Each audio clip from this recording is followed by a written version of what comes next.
I think this is a very, not just disruptive era, I think that's become a cliche. I think it's a revolutionary era where there's ruptures with the past. It feels a bit like when the car was invented, that reshaped our cities. I think we're about to go through the same momentous kind of change.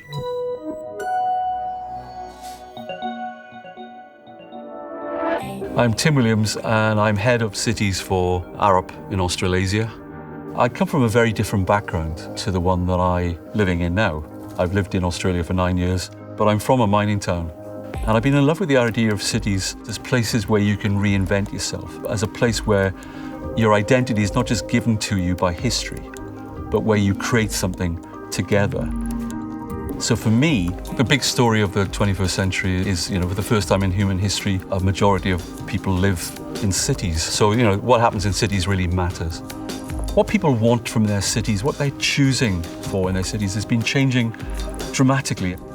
We're finding that, for example, the proportion of people driving is dropping like a stone. I think the future is about smaller homes, shared spaces, but bigger lifestyles. People love the walkable precinct. I will settle on living in a smaller place, but it's really well connected to jobs, services, schools, where your retail is within 5 or 10 minutes walk. You can meet people, there's kind of library, there's social things to do. When you've got that world, guess what happens?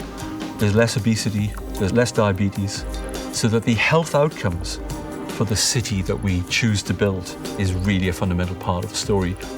But I think we have to listen quite a lot more and understand quite a lot about the way in which the coming generations wish to work, wish to live, and how we can shape things around them. And I think will the same models of desire that we've had in previous generations apply to what's happening next? Will we all want to own our own home? Will we all want to own our own car? What are jobs going to look like in the cities of the future? How will we get around the cities? Where will we shop?